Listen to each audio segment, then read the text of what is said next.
Assalamu Walaikum. Hello friends, how are you? Welcome back to my another video.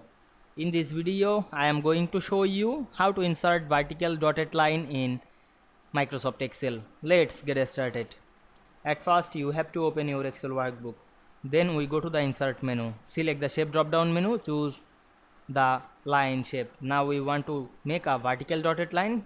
Draw the line vertically, press and hold the shift on our keyboard.